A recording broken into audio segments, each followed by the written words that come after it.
Hi guys, so today's video is going to be about Patterson Heights, where I'm from, Pheights. It's an area in Pennsylvania that is in the Beaver area, Beaver Falls, and I moved there at the end of 7th grade. I moved from Norwin, from like an area around North Huntington, Irwin area, and I moved there when my dad got a new job. It was like in the Ohio area, and we decided we're gonna stick in the Beaver Falls area. Nice school district, nice house. The house had an in-ground swimming pool. It's really cool. So I moved there at the end of 7th grade. I had that whole summer. Whole summer was just me and my brother. We're inside, helping our parents out. We're remodeling the house, kind of getting stuff together, moving stuff. And me and my brother would be playing on a PlayStation, just staying inside. And one night my mom's like, Deanna, you should go outside and meet some of the people outside. I'm like, okay, Mom, sure. So I start walking out, and across the street there are a couple people playing at the park. And little did I know, years later, these would be some of my closest friends that I had talked to in person. Their names were Logan Steele, Dominic Mine, and I think those were the two at the time that were there when I first moved at that park. And Colin Spratt was there too. So I hung out with them off and on. I wasn't really too close with them at the time. I think when that school year started, I hung out with a really weird kid named Jason Milley, really out there. My parents didn't want me hanging around too much. So one day, coming home from school, I was listening to music on my phone, and Eminem came on. I think it was like Shake That or something like that. And I was like, you know what? I'm really feeling this song, so I'm gonna start singing out loud. I started singing. I was sitting next to Jason. I was just singing the whole thing out loud as I could, just laughing. And my friend Dominic told me he remembered me doing that, and he thought, yeah, that kid has personality, that's awesome. So that was probably my best experience before I joined the group. I remember that day so well. So start of 8th grade, I hung out with a bunch of the outcast kids who didn't really fit into a group. They kind of played Xbox, did that sort of thing. So I think around halfway through the year, I started talking more with Logan. I believe he was in my homeroom at the time, and that homeroom was crazy. I believe 1 year in 8th grade, I got in a fight with this kid named Jake Seidel. Me and him literally got into a fight in homeroom once every school year in homeroom. It was crazy, but me and him are really good friends. So yeah, that happened a lot. So back to the story about Pheights. So I eventually invite the group over to my house. I think this was during the summer after 8th grade.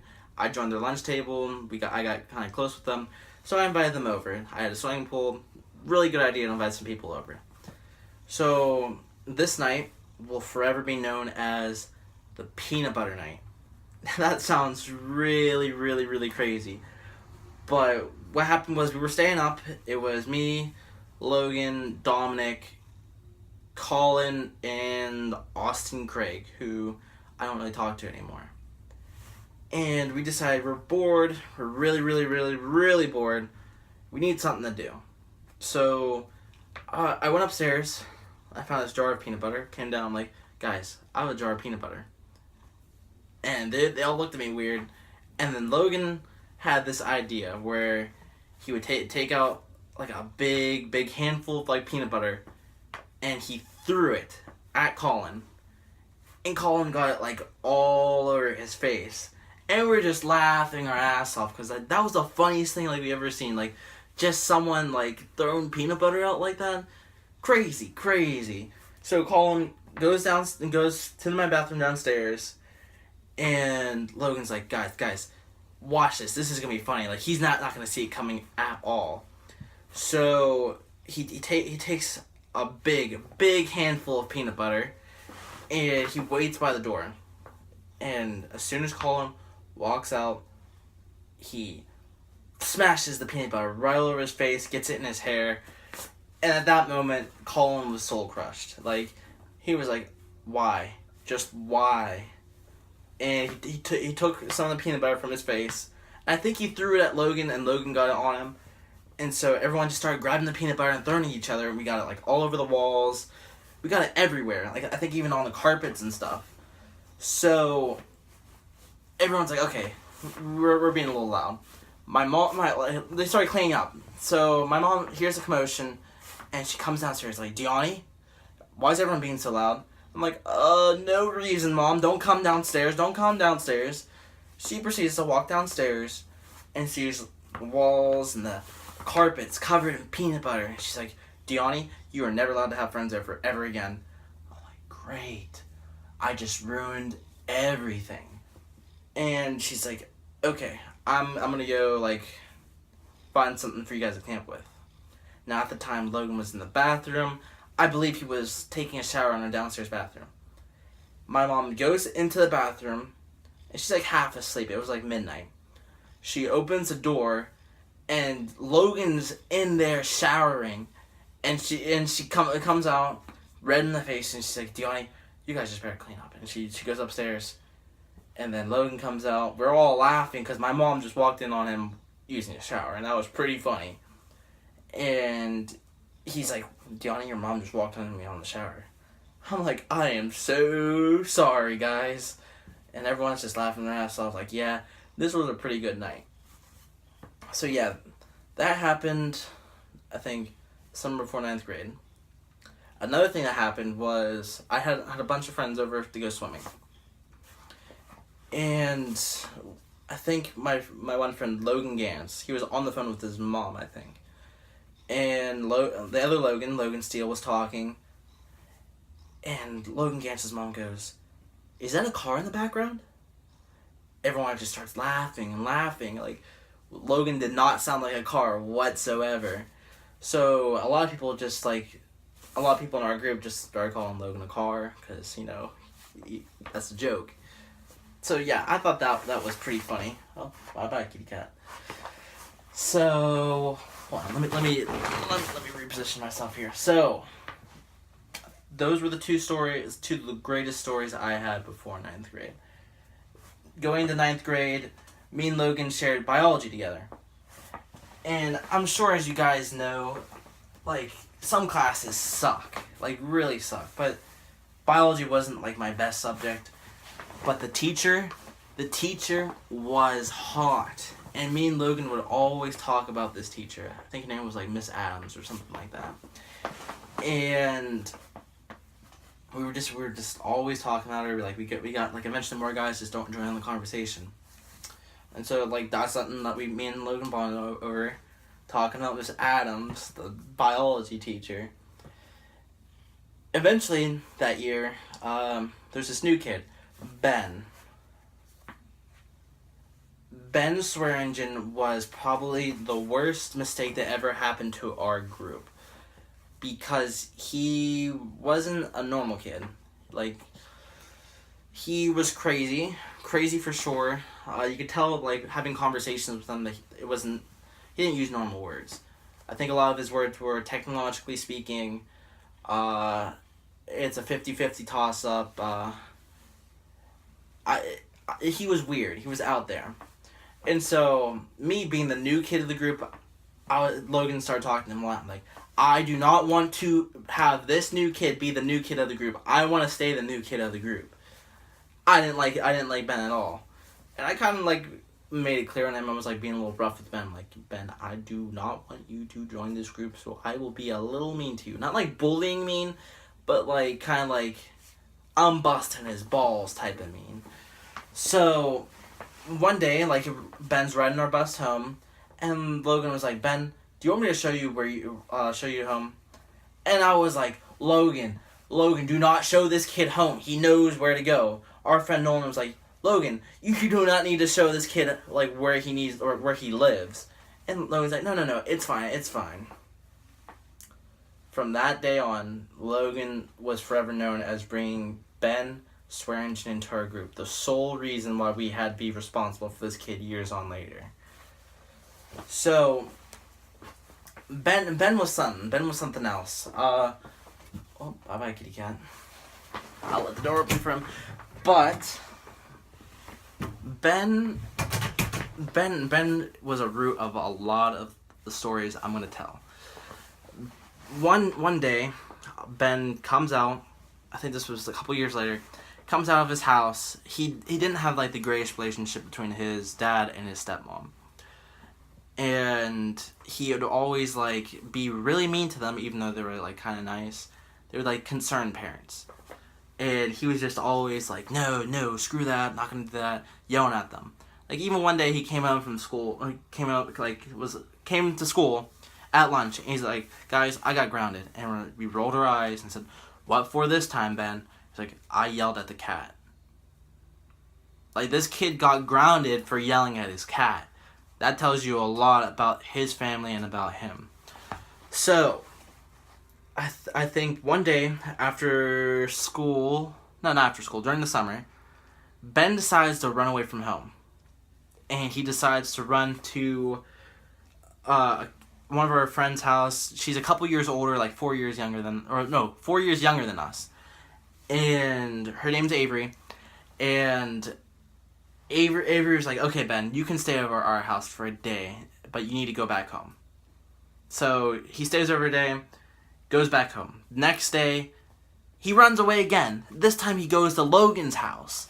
And Logan's like, Ben, you can stay over one day, but you have to go back home, make things right with your parents. Ben's like, okay.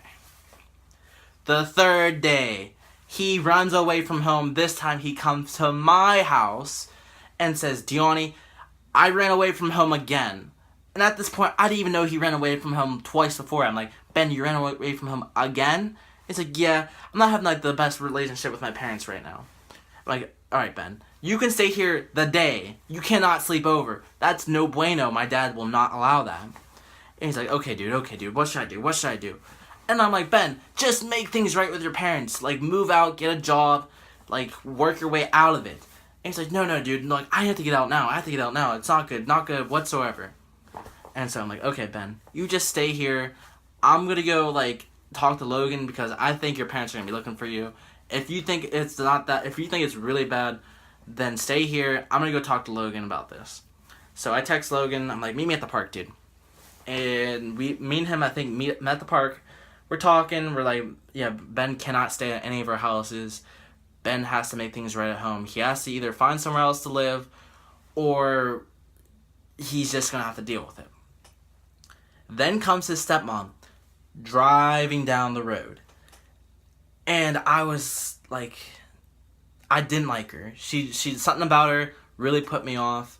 She seemed nice, but like her attitude was always condescending. Like even towards kids, like she just so condescending. So she pulled up and she's like, Logan, Deani, have you seen Ben? He ran away from home again. And me being like the kid that's like dealt with a lot of these issues, I've been in placement. I've dealt with family issues before with my own family. I've kind of ran away from home before. Not really, but I kind of understand like where this kid was coming from. So I went up to the car, talked to her, and she said, we think Ben has a problem. That he has like some kind of mental illness where he thinks like he's younger than he really is. And that's why he hangs around lots of younger kids. And at the time, I just kind of like looked at Logan and I'm like, oh yeah, that does sound kind of Ben. Because that did sound like Ben. Like, that was our friend. Like, he'd always hang around younger kids, and we thought, oh yeah, he's just being friendly. But like, the more and more we like thought about it, Ben did seem like he did that a lot. So we were like, oh, maybe we should like kind of like tell Ben to head home. Like, maybe he is safer, like, trying to get like mental help. And so I was like, okay, you know what? I'm kind of getting like weird vibes off of her though. I'm gonna say, all right, I have not seen Ben. I'm sorry, I do not know where to find him. Let me recommend you some like RTF places. And she's like, no, don't worry about it. Everything's good. We'll eventually find him. She drives off. I'd look over to Logan. I'm like, Logan, help me get Ben out of my house right now. I do not want to deal with this. Like, this is something I mentally cannot deal with at the time. I'm going through my own shit. So we go over to my house, and we get Ben. We tell Ben some like bullshit story, so he gets out of the house. And he eventually walks home, and me and Logan are sitting at the park. We look at each other, and we're like, do you really think Ben would like be that mentally ill? And really think about it, like, we look it up on the internet. He does have like a lot of the symptoms and stuff.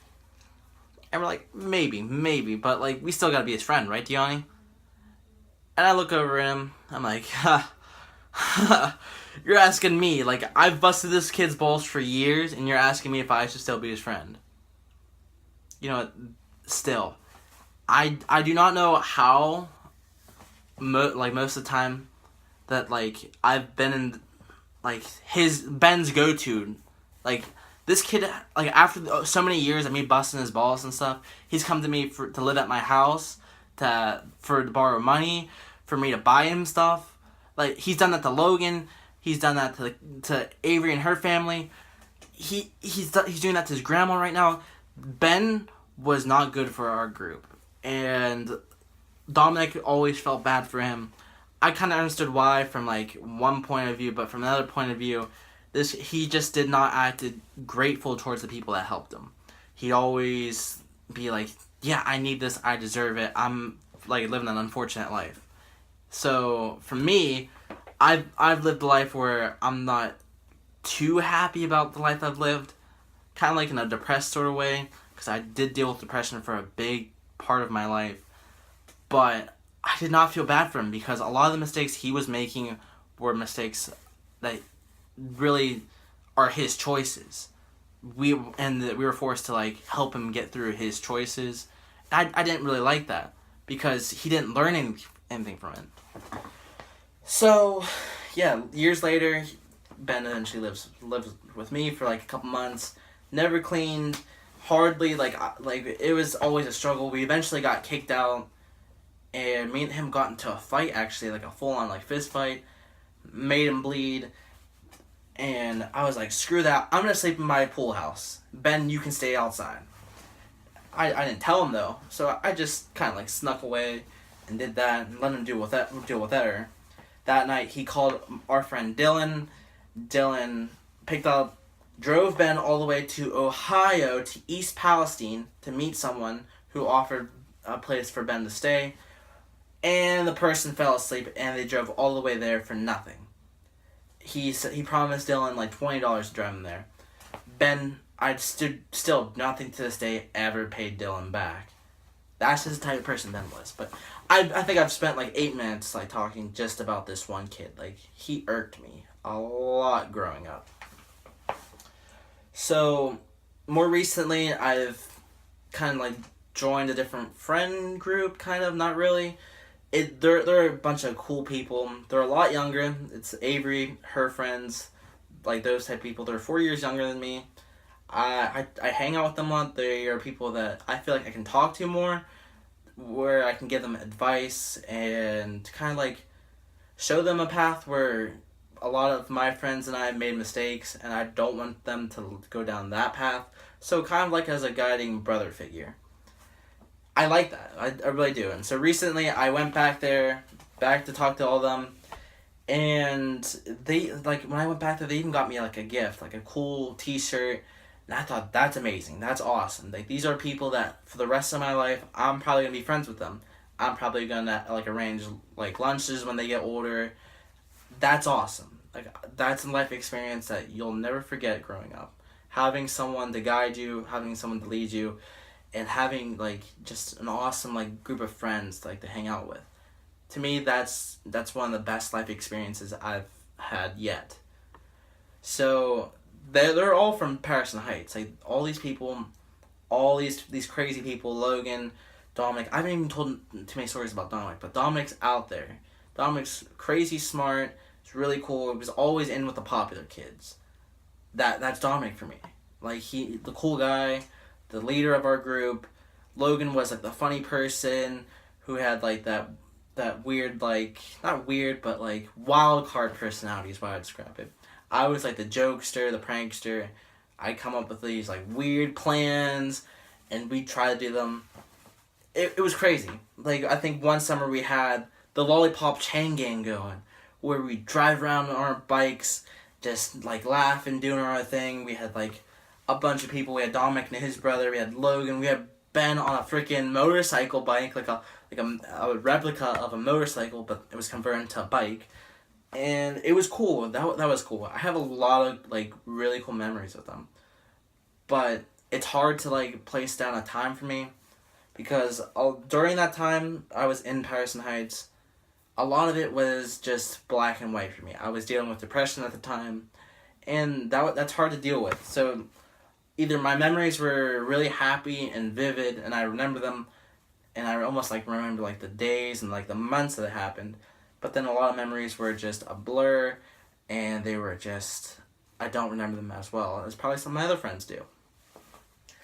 Like, I believe in school, another thing I did to Ben was I wrote stories. Like, he would tell us like why he got grounded and stuff, and I'd make these crazy stories about Ben.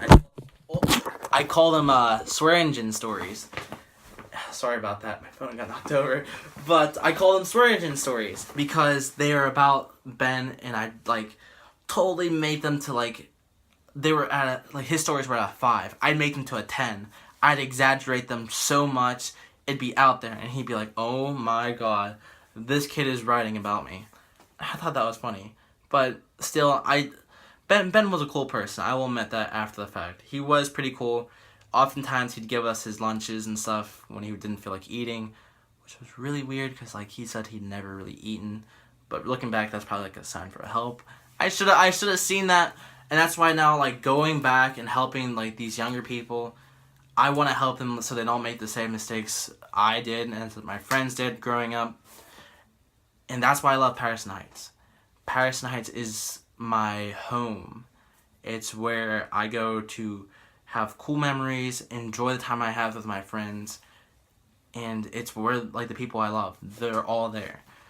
I love all you guys that are there. I know a lot of you guys like look forward to watching my videos, and that makes me even more happy, and that strives me to make more videos. I'm really glad I've met every single person from Patterson Heights. I have a story with each one of you, and I'm sure I've probably missed a couple, but this video has gotten on pretty long, so I have to end it somewhere. So I'll probably tell more stories about Patterson Heights later, but that's the gist of it. Patterson Heights is a crazy place, crazy stories, crazy people, and that's just the icing on the cake. You haven't gotten to the first layer, the second layer, the third layer. It's crazy. I have so many stories. I can't wait to share that all with you guys at a later date. So yeah, that's it. So for tomorrow, I think I was going to talk about my exes. That is something I am 100% looking forward to because I'm going to put some of them on a burner, and they're going to have to go to the freaking burn ward because something happened recently, and I'm just going to go balls in. I don't care. Nothing's going to be held back. You guys are going to hear it all. I'm going to talk about each one of them, no matter how embarrassing. I'm not going to hold back. So keep an eye on that. That's going to be coming Friday. And I hope you guys will tune in for that one. I'll see you guys later.